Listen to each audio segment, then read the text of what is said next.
Hey everyone, and welcome to our 2026 YMCA Wellness Series, Healthy Aging Made Simple. I'm your host, Katie Wolfley, and I have today with me Amanda and Mary. Thank you for coming, ladies. Today we are giving you practical and realistic strategies, all to help you stay strong, mobile, and confident as you age. So thank you guys for coming. Thanks for having us. Hoping you guys can tell us a little bit about yourselves. Obviously, we're all here at BRG, but what do you do? What do you love about it?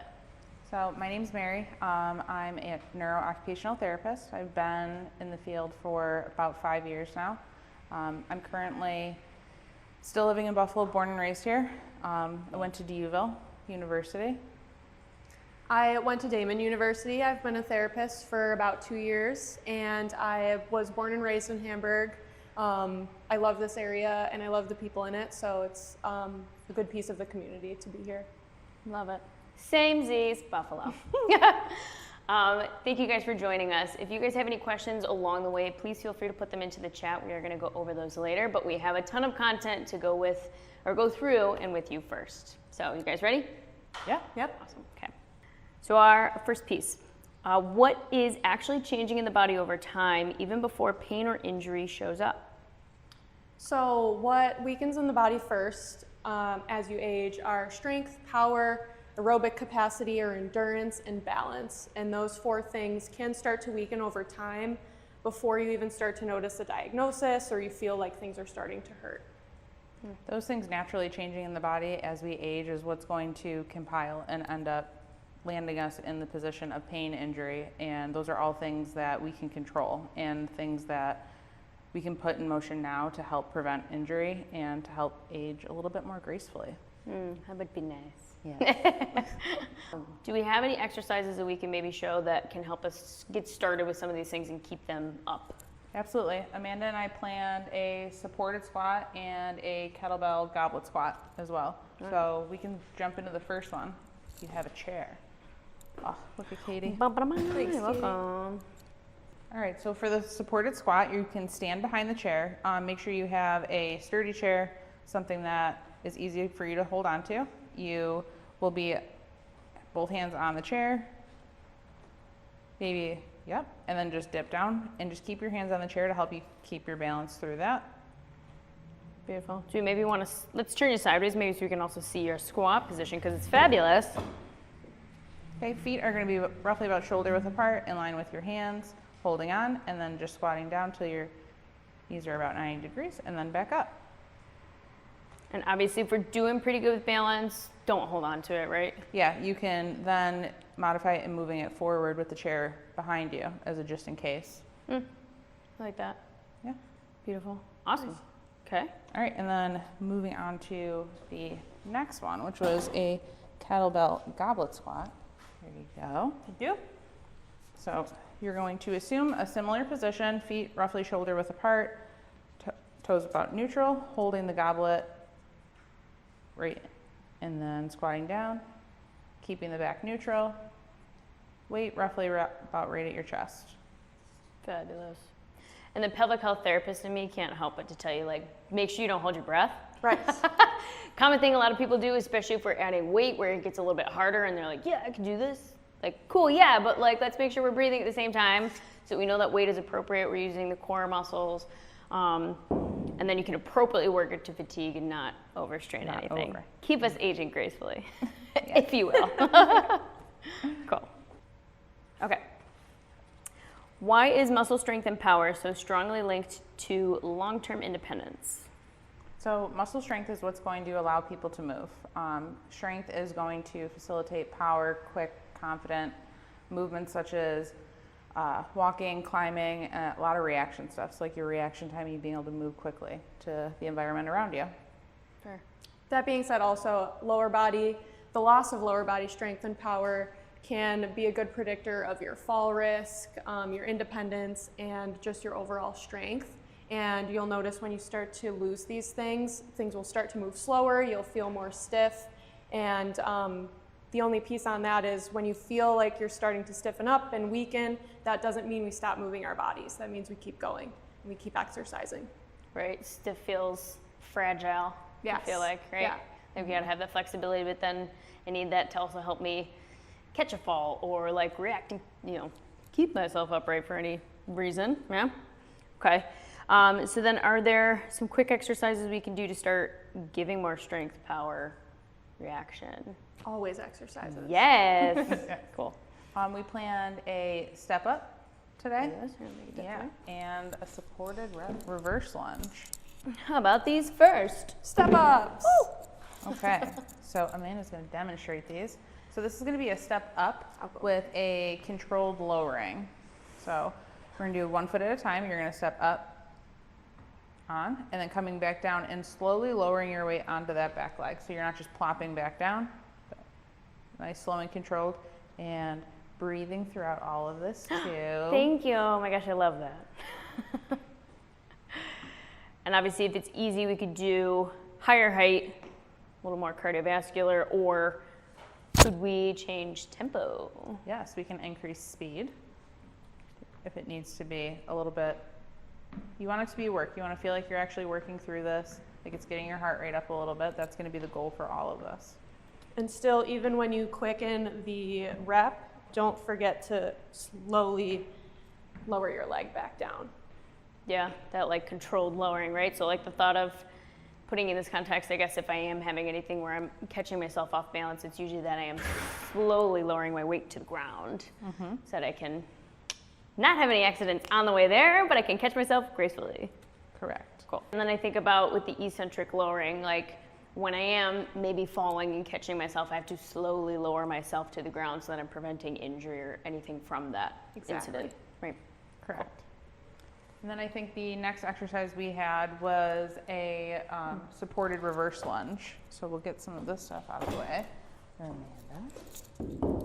Okay, you want to come in to the front of the table here.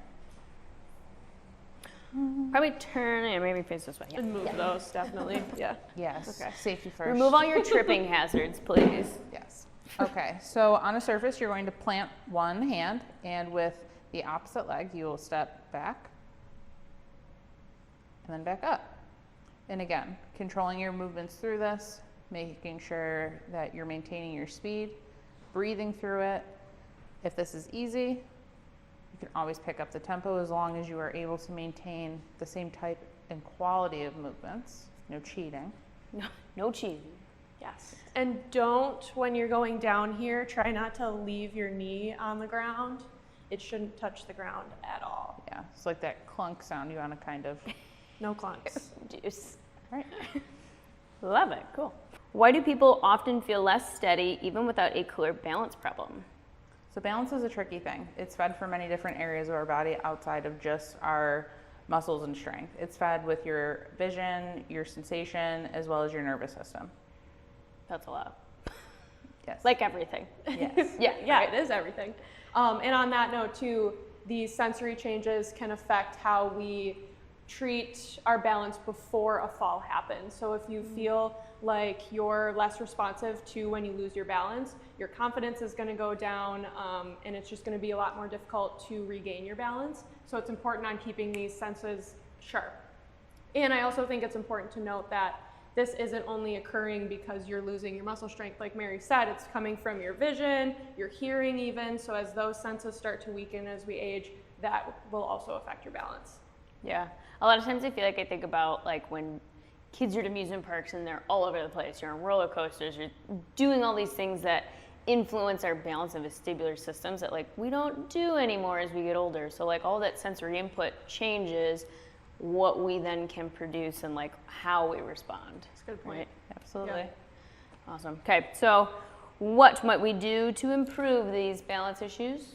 So if you need the support, you can have a table or a countertop next to you, but you're just going to you can keep your hands directly out in front of you, and you're going to step out and and then back. So you're sidestepping basically through this. You're challenging your balance with movements back and forth. You're changing positions. You're feeding your visual system.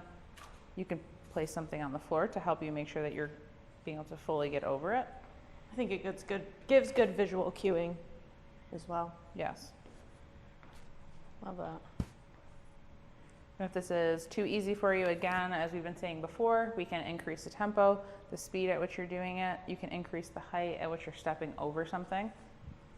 Sure, right? Put a bigger obstacle. Mm-hmm. Can I tap and return? Yes. Yeah. Awesome. Love that. And how does mobility influence strength, balance, and everyday movement? Mobility is my favorite. So if our muscles aren't moving enough, if they're not stretchy enough, they're not going to work as effectively as we want them to. So if your hamstrings are tight, your hamstrings won't work quite as well. And we want to keep them mobile to be able to use that and help regain our balance if we lose it, if we trip on something, things like that. And so going off of what Amanda said, so if we have restrictions in our movements, you're going to have more like compensation. You're going to be moving in a different way, moving in a way that your body's not necessarily meant to. It's going to put you in a more prone state for injury to occur. And then also it's going to increase like the energy tax or like the energy cost of you doing something that otherwise would be relatively simple or that maybe was a little bit easier to do 3 or 4 or 5 years ago. So as we age, things get stiffer, the cost of it's higher. So we have to keep things moving to Sure, make right. sure that all of those things, that you're safe and all of those things still feed into the balance as Yeah. well. Like our bodies are so smart, they know how to do like the thing and they can do it well. But if we put them in a position to like gunk it up, it takes the path of least resistance because it's also very smart. And then we'll Yes. just do whatever it can to get around the obstacle and get us to where we need to be. But that doesn't always work out well. That's when we end up seeing people in the clinic. And so what might we teach today to help with more mobility? I think we had planned a hip hinge and as well as a little spin on a deadlift back with the kettlebells again. You can do hands on the chair for this and and then exactly what it sounds like, you are going to maybe take a step back a little bit. Yeah. Make sure your hands are on the chair and then you're just going to hinge forward at your hips and just, Hinge backwards. yes. There we go. Yep. Stick your butt back. Aw. Great. So you should feel this movement in obviously your hips, your lower extremities. If this is too easy and you don't need the support, you can hands on your hips Speaking of hamstrings, Here they are. these are the hamstrings. Yeah, I love to teach this one for hamstrings for many reasons. I think common misconception is that hamstrings only bend my knee up, kick my butt, because that's the machine that we get at the gym. But when our feet are in contact with the floor and staying still, it can act as a pelvic stabilizer or mover. So from that perspective, like, I can activate my hamstrings to elongate as I go through this. I get to get stretched for it, but then I can actually use my hamstrings to pull me back up. So it becomes a way to actively use the muscle itself to lengthen itself so that we can get more functional use out of them. And most of us tend to be tight in our hamstrings, but then we go about either strengthening them in a way that they don't actually usually work most of the day, or then we don't strengthen them at all. And then it's just lengthening, but for what? And then the hamstrings just take back up. Right. It's also very similar to our everyday tasks too. I mean, a hip hinge is something that we would use to pick something up off of the ground. So it's important to address those correct movement patterns. And like Mary was saying, so we don't get any of those compensatory movements. Right. And you obviously did it beautifully. You know how to do it well. But like keeping that back flat as you go through it, if somebody's going to bend out and pick something off the floor, they're going through a lot of lumbar rounding and letting the hamstrings just go. But if I can get those to lengthen and support from my core, a very functional movement for lowering, yes, and into that reaching kind of position, but without cranking your spine. Helpful. Okay, and then our deadlift, Yes. Kettlebell deadlift. similar There we but go. different. So this one is definitely going to be picking something up off the floor, but so reaching forward and coming straight up and tucking that butt in. As going off of what Katie said before, making sure that back is straight, lowering yourself down, activating your core, and kind of popping back up and stopping right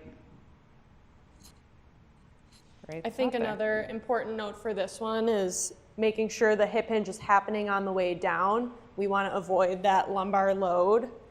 So pushing your butt very far back is what we're looking for. The further back it goes, the better you're going to do, and the more you're going to save your spine. And breathing, you can do it with the exhale down, inhale up, or we can do inhale down because there's no load to it yet. Exhale on the way up with that extra load, especially if depending on what weights you're using. If you're using a higher load, you want to exhale with that effort to be able to bring that core in tight, engage the abdominals, and truly use that system correctly and efficiently. Why does recovery matter more than intensity over time? Right, so recovery capacity is going to change regardless of the type of activity that you're doing, and the demand for it is going to change with the level of intensity that you're doing. So the importance of recovery, even with the more intense activities that you're doing, it's just as important as the activities themselves. So we always need to make time for recovery and giving your body time to rest and heal, to develop all the stuff that you were just working on. True.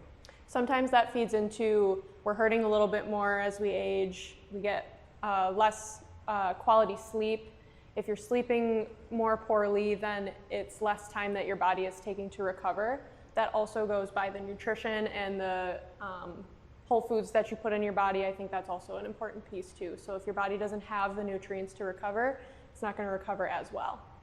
True. You only get out what you put in. It's true. Yup.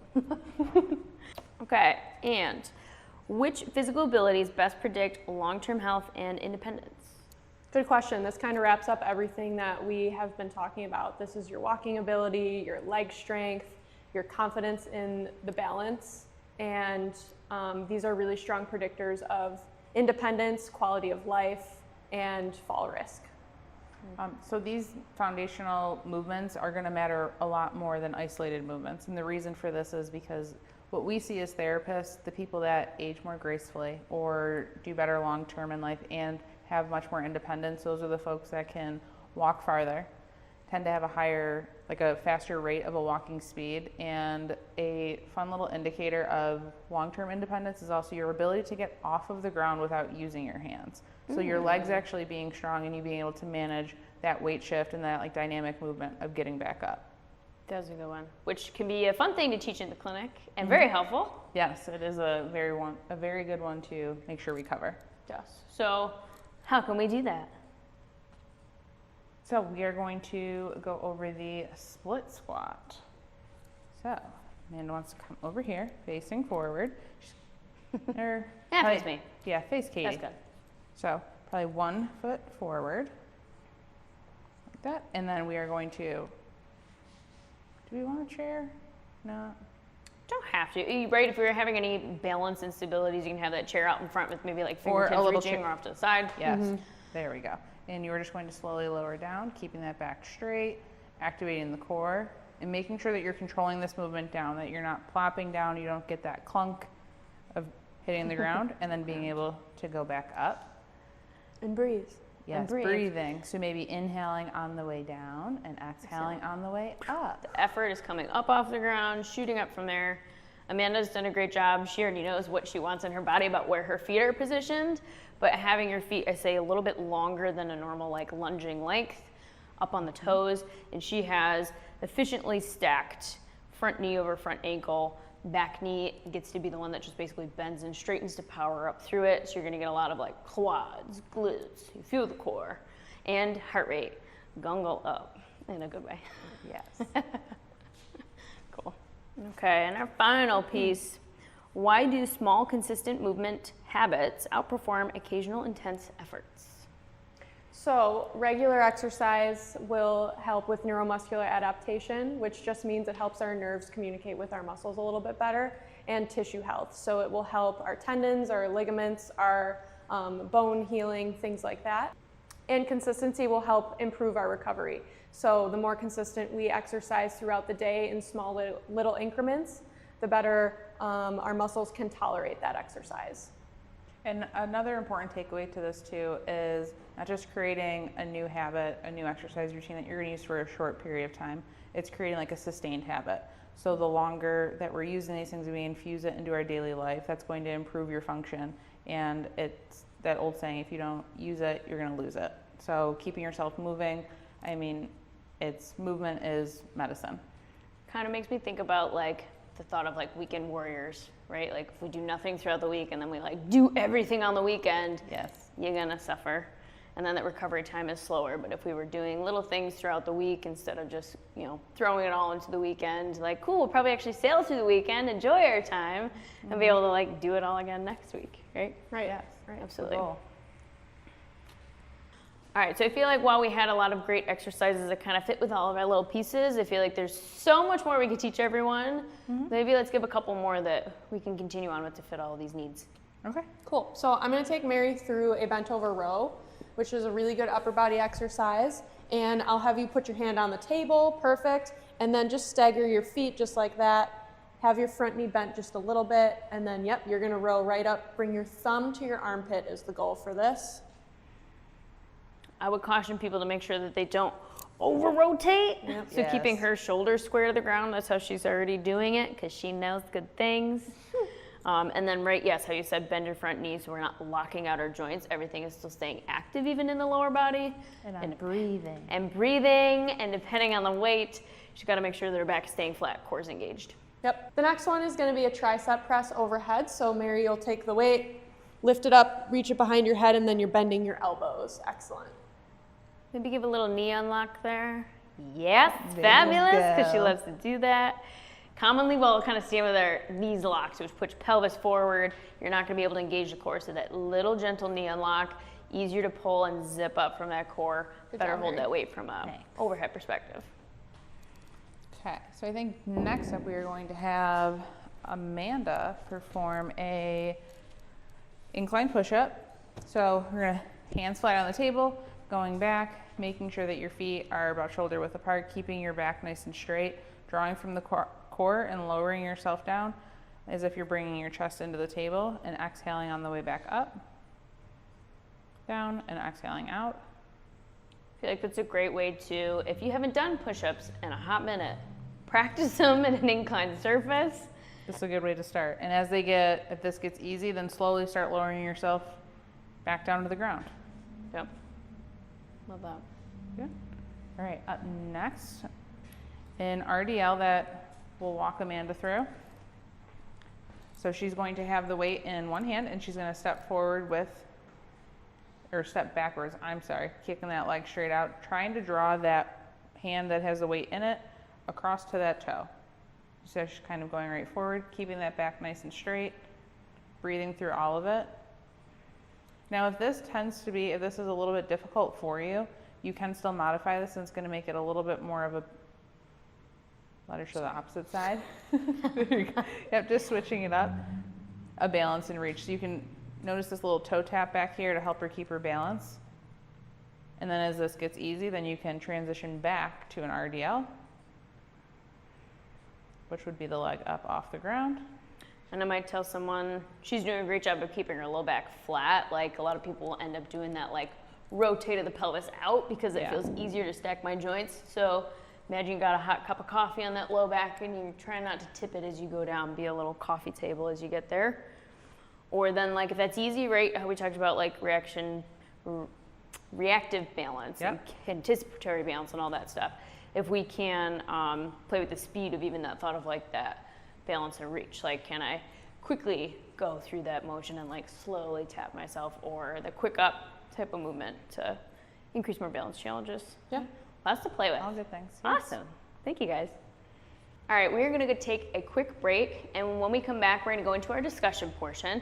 So if you guys have any questions, please continue to put them into the chat. We're gonna go over them in just a short while. We'll see you soon. The reality is right in here. Okay, it's not out there. This is what you are calling that to be.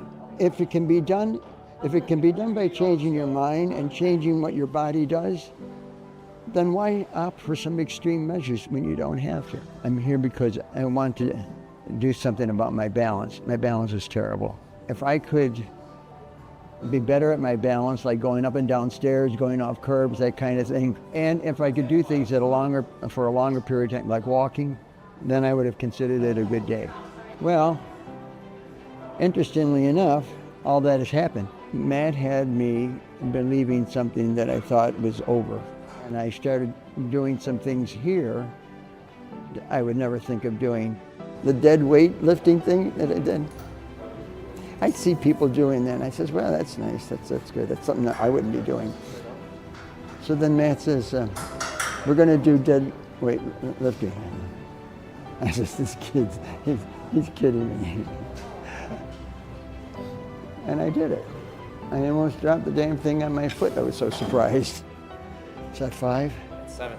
That's 7? 7. Let's do 10. I don't want to discontinue a good thing. What I am doing here is consistency, and I'm doing it with a person who says I can. Matt believed there were things I could do that I would never give in consideration. I discovered something, and what I discovered was that at 82 I could do it.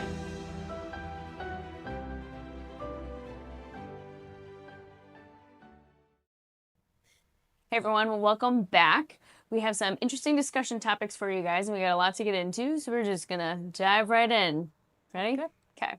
So for many people, they're out there using Apple Watches, Whoops, Oura Rings, wearable tech. Which metrics are we finding that really matter for our long-term health, and what ones can we kind of ignore? There's a ton of metrics on there. If you're wearing an Apple Watch, or really any of the wearable technology, the resting heart rate is a really big one. Your distance tracking, so if you go for walks outside, you can measure how far you're walking, and then the step counter. We want to get up to at least 10,000 steps a day, I think is the going step. But those are some really good metrics to keep up with. And then also sleep quality too. I know Whoops are very accurate with measuring your sleep. Kind of thinking about like a whole like recovery process, right? Right. Yeah, how well we do that. Some other ones that aren't really my favorite personally, but the VO2 max is just really hard to calculate, it seems like, and calories burned. Just it could be very, very variable. It could be.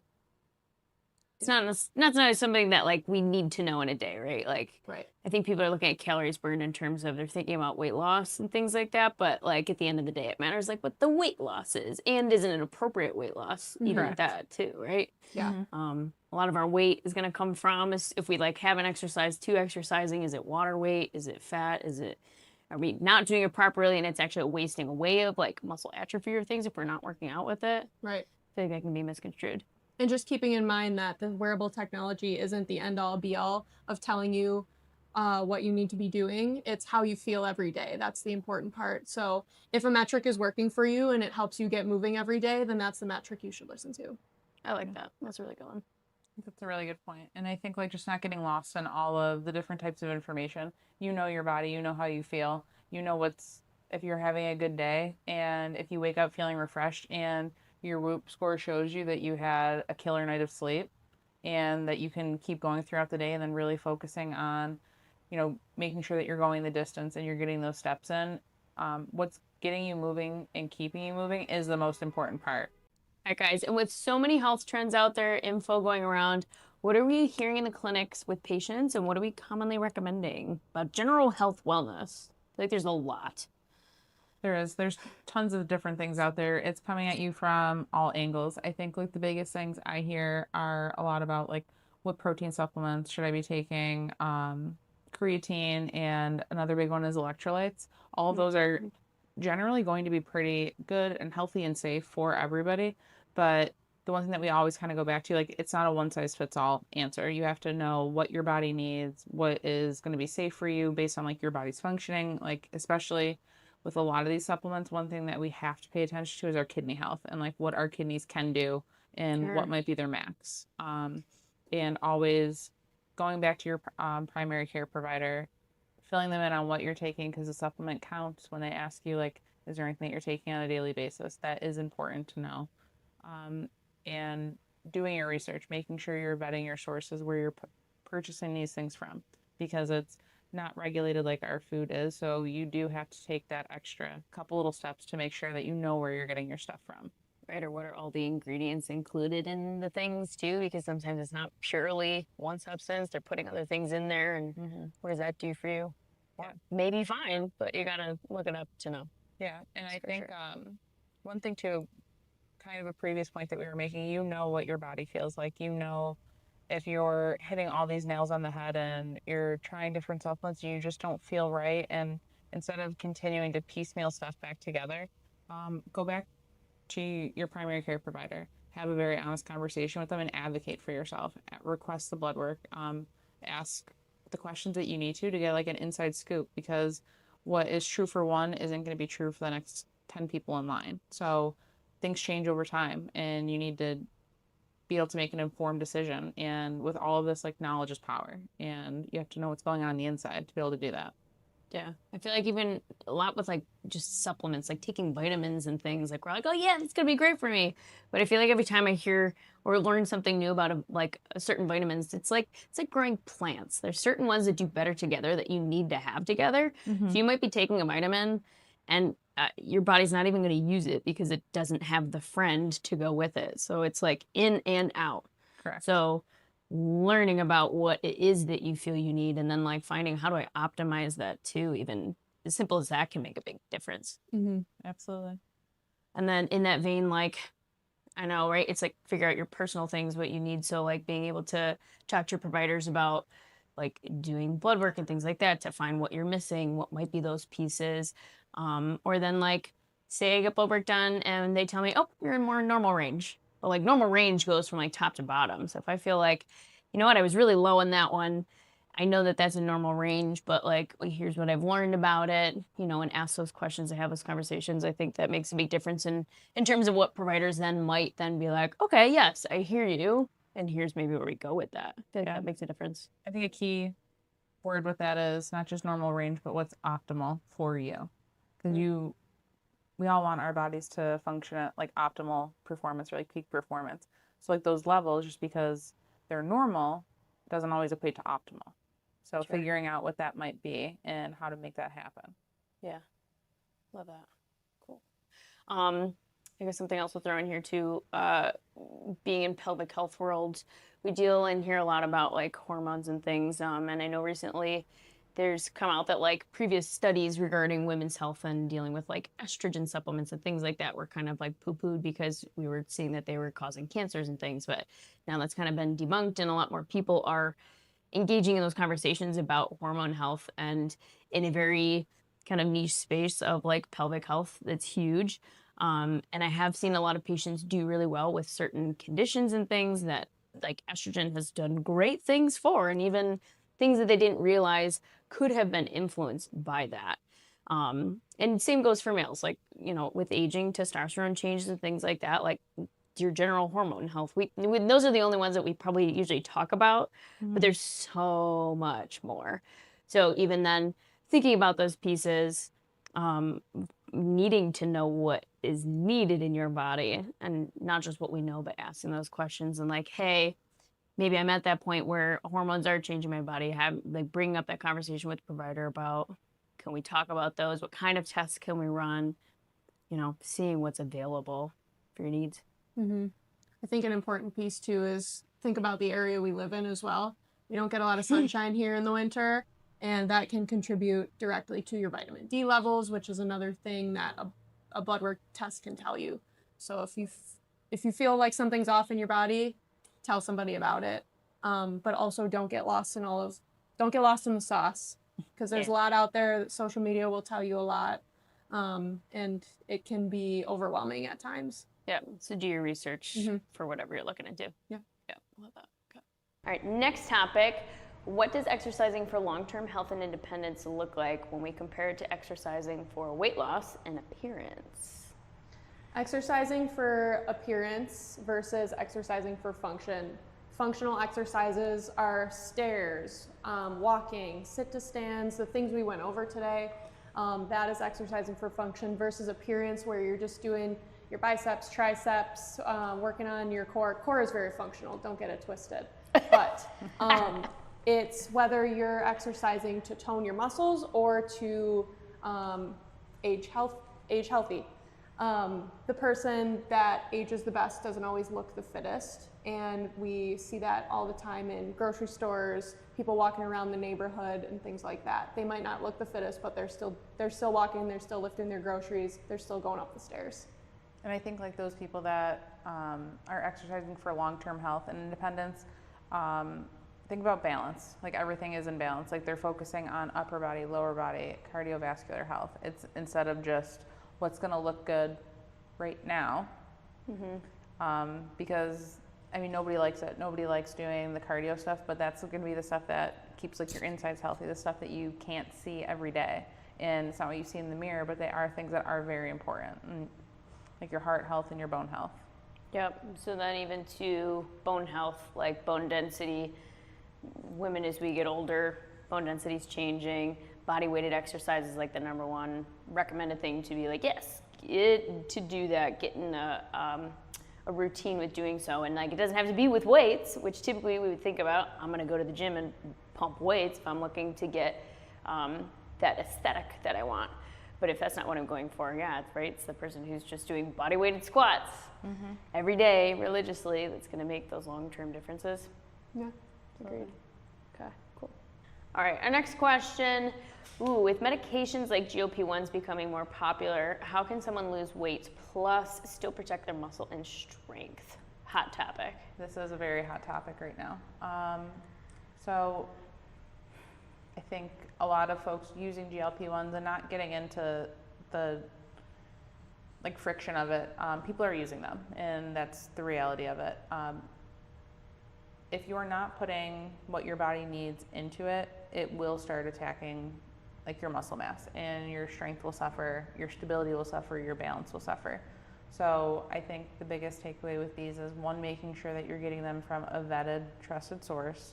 Your healthcare provider is the one prescribing you this, knows that you're taking it, and is in control of the dosage that you're taking. Probably getting blood work before, knowing like where your levels are before you're starting something like this, because the things that you put into your body matter, and it's going to create a huge impact.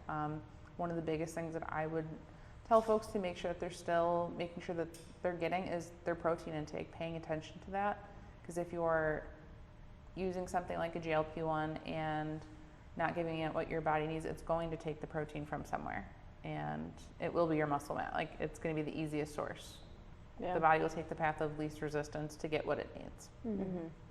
I think keeping also a healthy relationship with the gym, with your physical therapist, your occupational therapist, anybody, just getting out there, exercising, walking.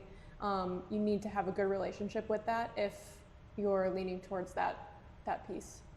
Yeah. And then for my world, hydration. A lot of people taking these, they'll find that in the first couple days after taking a dose, they're very constipated, and it's going to pull that water out of your body. So giving it what it needs, putting in a lot more water, making sure that you're getting whatever balance you need in terms of water, electrolytes, things like that, to upkeep on things. I get it, right? If the thought is yes, I want to do weight loss because I need pressure off my joints, I want to be healthier, absolutely. But make sure that in that same vein, you're doing it in a healthy way and making sure that we're building you up to a place that, when my body is at a point where I feel comfortable with it now, then getting off of those medications. Like you said, I have all that stuff set up, that relationship with the gym, with somebody who knows my body and my workout routines or my nutrition, and making sure that those then can continue off into the sunset and keep you at a healthy space. Yeah. Yeah. All right. How important is exercise when it comes to protecting brain health and decreasing our cognitive decline? So this is a very important topic, and cognitive decline is something that I think people universally are a little bit nervous about. They're nervous to talk about it. The easiest controllable factor with this is exercise. So using your exercise, your cardiovascular work to increase the blood flow to the brain. So your blood is fertilizer. It brings all of those nutrients and all those great things that you're putting into your body up to your brain.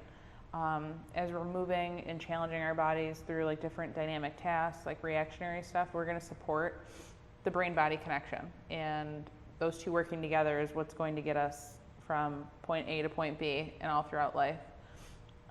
Your brain health is also going to be supported by dual tasking, so doing two things at once. As you're trying to learn a new task, going to a new workout class, trying a new move with your PT or your OT. All of that is lighting up different areas of your brain and supporting not only your brain health, but also your physical health. Yeah, that's huge. I mean, we love exercise, but for many, many reasons. And your brain is one of them. Yes.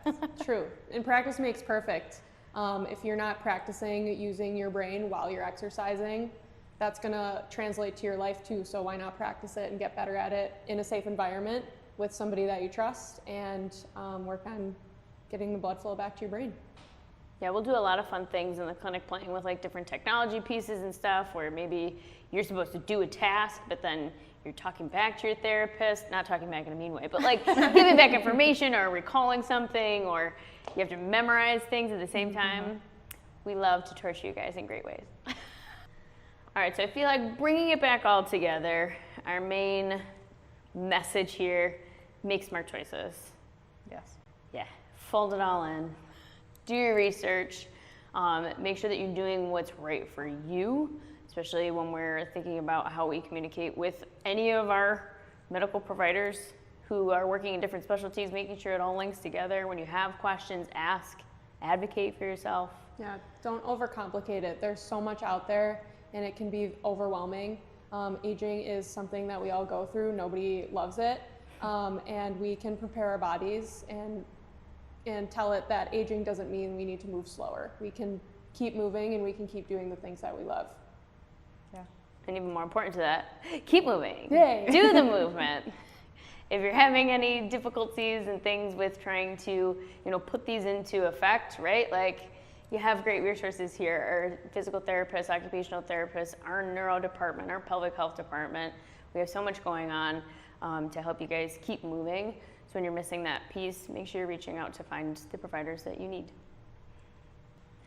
All right, so that concludes our portion of this great discussion piece.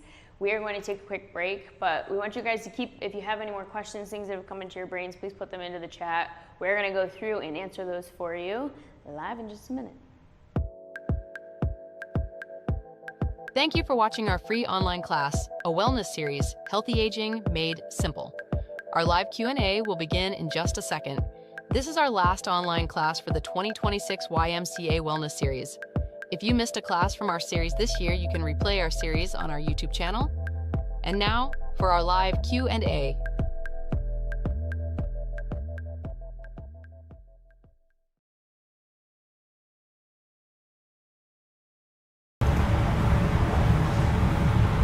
Hey everyone, welcome to our live Q&A. You guys have put in some good questions for us and we are ready to answer them, so let's hop to it.